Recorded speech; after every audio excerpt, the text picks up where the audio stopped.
malungkot po ang mga umaasa na yung mga Duterte ay madadala nila sa ICC dahil pagkatapos po na gawin ni Donald Trump sa ICC yung kanyang balak gawin, mababawasan na po yung angas at kapangyarihan nitong ICC na to na makialam, no, sa mga bansang mayroong soberenya katulad ng Pilipinas.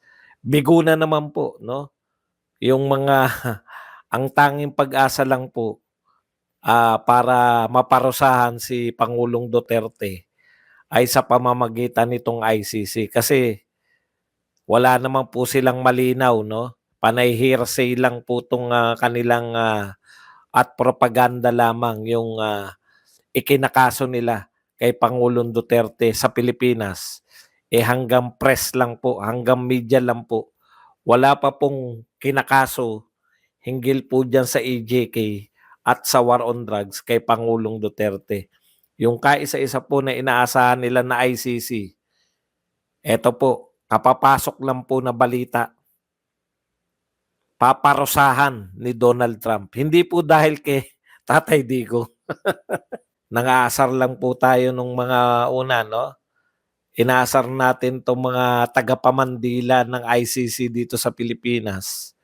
Tinatanong natin sila, ano na, kumusta na yung pinagmamalaki nyo na warrant of arrest ni Pangulong Duterte mula dyan sa mga dayuhang ICC. Ito po yung mga tao na no, yung makabagong makapili, no? Very willing po sila na ipagkanulo ang kanilang mga kababayan mula po sa mga dayuhan, no? Ganyan po kasusutil itong mga hinayupak na to kasi hindi nila kaya, alam nating lahat na legal yung ginawang war on drugs ni Pangulong Duterte dahil siya po ang presidente ng Pilipinas at that time. Legal po yung kanyang war on drugs. Alam naman natin propaganda lang po nila yan lahat. So, ngayon po, si Donald Trump nagsabi, eto po ayon po sa balita na to, Middle East Monitor, US President-elect Donald Trump plans to impose devastating sanction against the International Criminal Court ICC in The Hague immediately after taking office. Yan po. Ayon pa po rito, yung executive order ay maaari pong ipatupad ni Donald Trump o ideklara ni Donald Trump as soon as January 21, no? Okay. It will target both individual ICC personnel, including judges and prosecutors, and the institution as a whole. Okay. Ito po ang malupit, no? I-discuss po natin. Baka sabihin nyo, ano naman epekto niyan? Hindi po. No?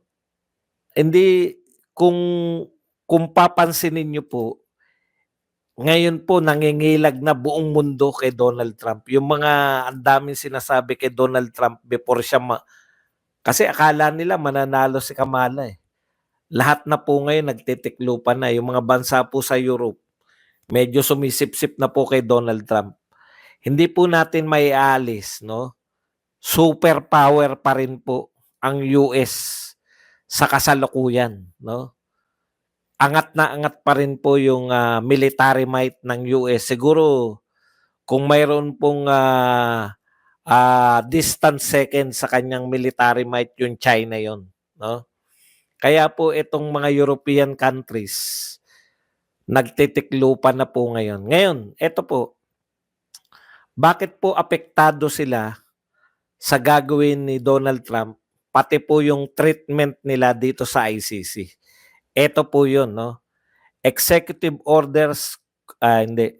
The administration intends to classify the ICC.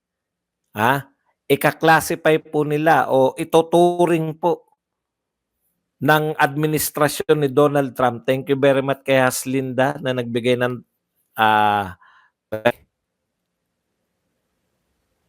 similar to those used by State Department for terrorist organizations globally.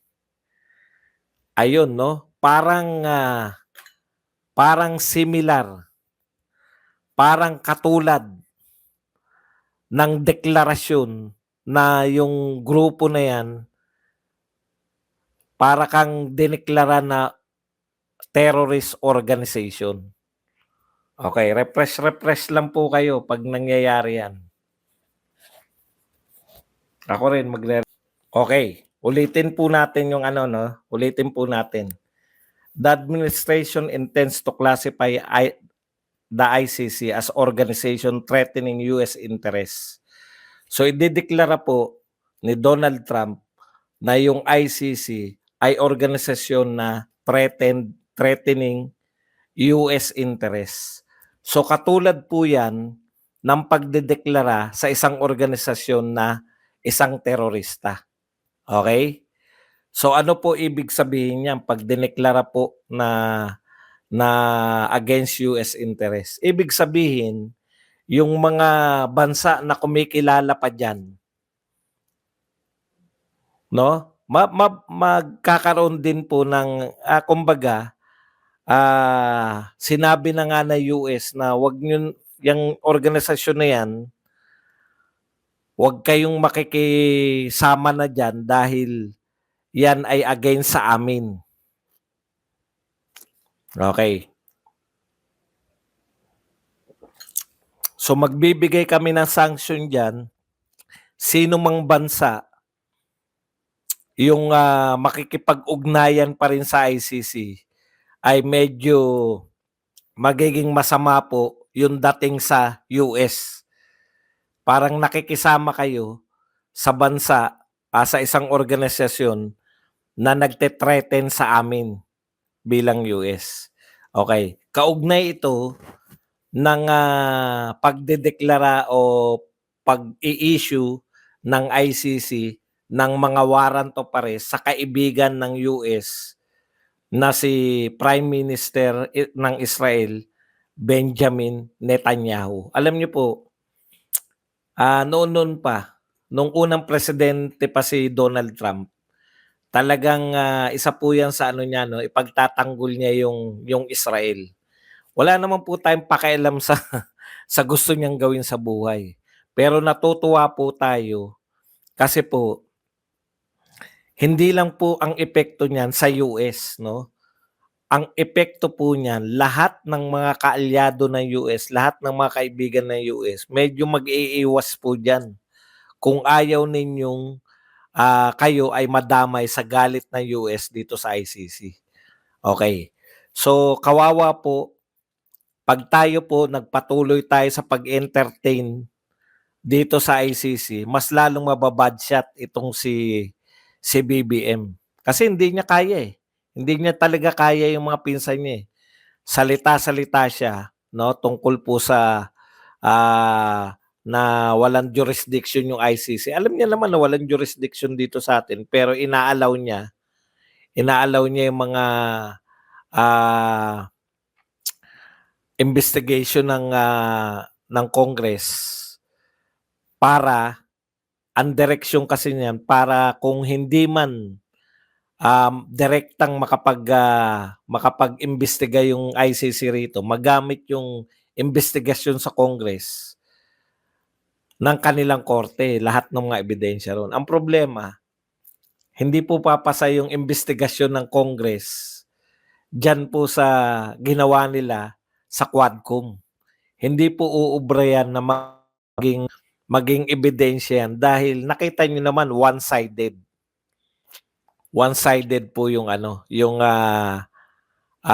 pag-imbestiga nila sa Quadcom. One-sided, pabor pabor sa mga kalaban ni Tatay Digong. One-sided, pabor sa mga drug lords, etc. Okay. Kaya sunod-sunod, correct. Sunod-sunod na po tong karma ni BBM. hindi na naimbitahan. Alam niyo, pumapalag po 'tong mga BBM, vlogger 'no. Wala naman pong pakialam dapat naman hindi naman daw po malaking malaking issue yung, pag-iimbita. Anong hindi malaking issue, huwag kayong peke. Kung hindi malaking issue sa kanya 'yan, siya nga ang kauna-unahan, isa sa mga naunang bumati kay Donald Trump, eh. Kung hindi malaking issue sa kanila 'yan, 'di walang problema, 'di ba? Lalong walang issue sa'min 'yan. Baka nga kahit imbitahan si Tatay Digong hindi rin naman pupunta sa US 'yan. Yun po ang wala talaga. Kasi nung panahon ni Tatay Digong, natatandaan ko, 2 beses yatang inimbitahan si Tatay Digong nung panahon ni Donald Trump, yung unang presidency ni Donald Trump, hindi naman dumalo talaga si Tatay Digong. Okay, kaya ba na US 'yan? Yung sinasabi nilang isa-sanction nila yung ICC. Siga po ng mundo ang US. Kaya po nila 'yan at nagawa na po 'yan ni Donald Trump. Mas maliit lang yung sanction, sa ICC rin. Basahin po natin, eto po, balita po 'to nung, unang presidency ni Donald Trump, December 14, 2020. Ang ano po nito, si Fatou Bensouda pa, 'yan po yung babae. Siya po yung prosecutor ng ICC. Ang gustong imbestigahan nito ni Bensouda, yun pong, US mismo, 'no? Yung yung ano ba yung imbestigahan dito, kung hindi ako nagkakamali, ayan, ICC investigation sa mga US forces sa Afghanistan at Palestine. Ngayon, kaya nagalit si Donald Trump. Sinanction niya 2 tao lang, hindi yung buong ICC, 'no? Pinarusahan niya. Baka, nalilito po kayo sa meaning ng sanction. 'Pag sinabi pong sanction, dito po sa wordings na 'to, parusa. So, pinarusahan po ni Donald Trump itong si Bethsaida at tsaka yung, kasama niya pa sa ICC, si Fatou Bensouda at tsaka si Paquizo Muchochoco. Okay. So, ano po yung sinanction sa kanila? Freeze po, 'no? May executive order nung 2020 si President Donald Trump. Freeze po yung ano, yung, mga pag-aari ni Bethsaida sa US. At isa pa, ito po ang pinakamalupit dito, 'no? Dineklara sila na, kasi idedeklara sila na ano, yung parang hindi ka kanais-nais. 'Di ba sa'tin meron tayong yung persona non grata, 'di ba? Ayaw ka namin dito. Merong katumbas nun,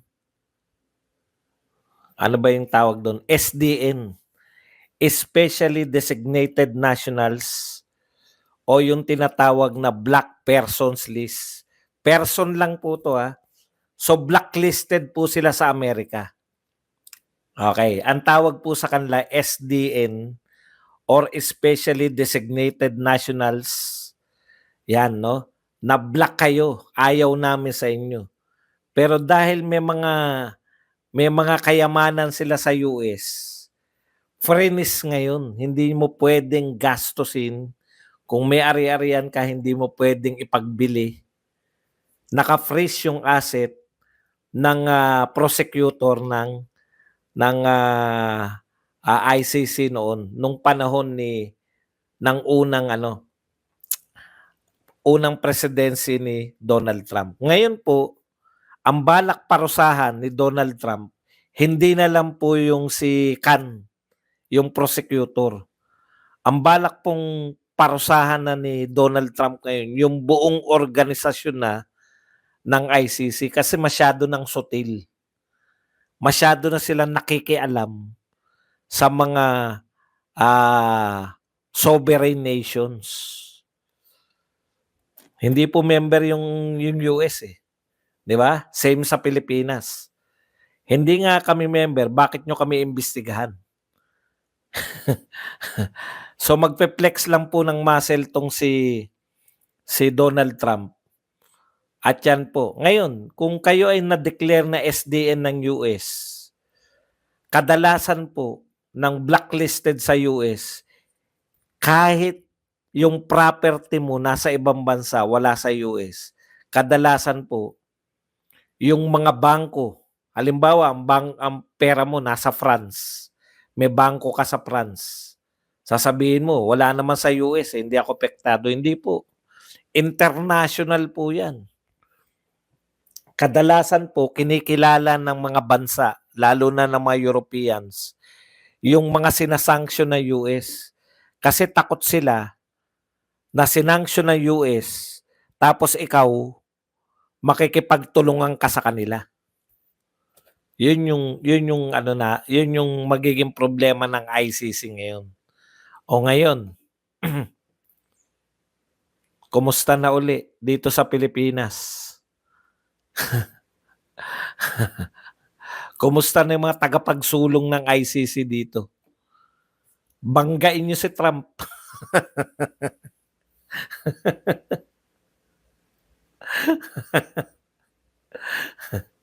Nakita mo ba listahan? Okay yun. Ayaw mo nung sisikat ako.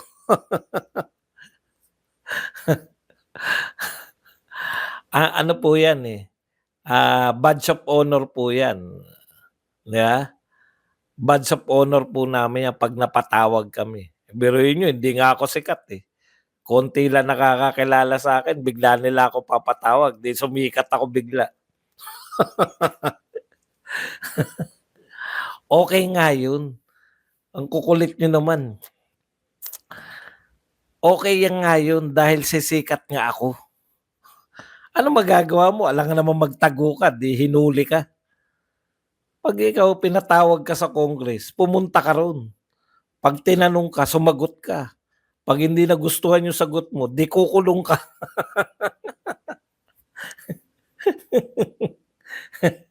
Pero sikat ka. Nasa balita ka na kinabukasan, di ba?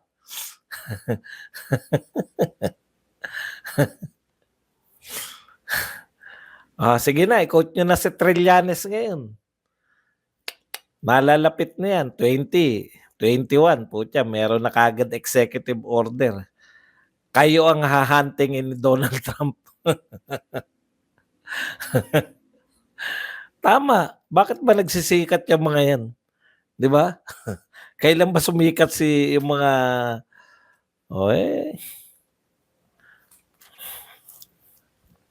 Wala namang problema eh. Doon makikita ngayon yung husay. Wala tayong magagawa. Ganyan na kalakaran. Kaya nga, kung sino-sino na nagrarally. Tama. Kung hindi naman, hindi pa ako kailangan. Mahirap yun na umaasa ako na ipatawag tapos hindi naman pala dahil hindi ka naman sikat.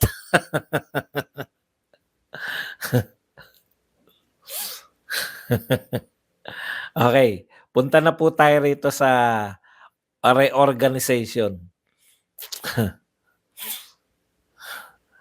ng NSC. Alam niyo po, wala po kayong ewan ko kung paano nila nalaman na nariyan ako. Wala po akong problema dyan. Part po yan ng, anong tawag dito? Part po yan ng ating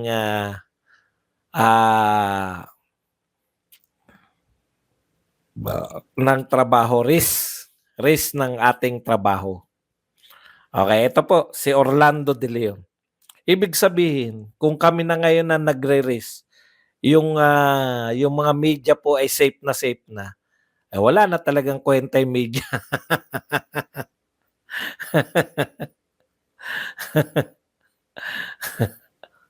Okay, punta na po tayo rito sa local, yung NSC. Sabi po ni retired general, isa po to sa mga talsik mo lumalaway. Isa po 'to sa ano, sa mga, retired general na very vocal, 'no, sa pagtira o sa pag-expose dito sa mga katiwalian sa gobyerno ngayon. Okay. Sabi po, here's my take on EO 81. The president has the national has the authority to organize and reorganize the National Security Council. Whether its decision to reorganize and or to determine its composition is rational and will address the national security issues or not is debatable. Correct. Tama naman, di ba? But why would he issue EO 81 at this time? Yan yung tanong no? Bakit ngayon mag-i-issue ng EO 81? Kaya po mas magandang talakayin tong sinasabi ni Orlando De Leon. Kasi dating general to May kinalaman talaga siya sa national security. Okay. The answer lies in the impeachment of VP Sara Duterte Carpio. The palace has just laid its card for all to see that the impeachment of BPSD is full speed ahead. So wala na pong atrasan to, no? Sabi ni General De Leon, pinapakita na po ng palasyo, wala nang atrasan to. Gusto naming matanggal sa posisyon itong si Sara Duterte. Yan. By hook or by crook, the Filipino people will be decapitated. Matatanggalan daw po tayong mga Pilipino ng leader ng oposisyon, no? Tatanggalin nila, gusto nilang pugutan ng ulo yung leader ng ano, hindi po literal, no? Yung tanggalan ng ulo ang oposisyon. That threatens the existence of thieving capital. Yan.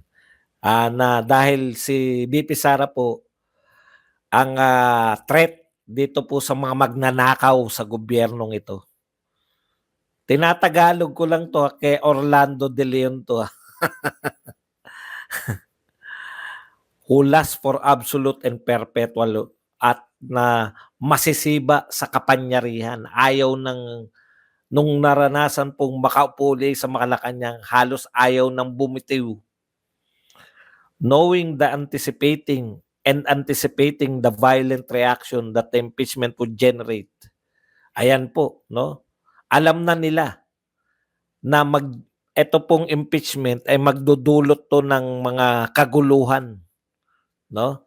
Violent reaction mula po sa mga tao. Ina-anticipate na po nila yan. The advisors of BBM anticipate that the existence of presidency would be under threat. Yan. Dahil po sa impeachment, kaya nga po ayaw ni BBM na ituloy yung impeachment dahil alam niya magkakagulo, matetreten yung kanyang presidency. Pero matitigas ang ulo Mas makapangyarihan kay BBM yung mga may ambisyon. No? Sila ang nasusunod.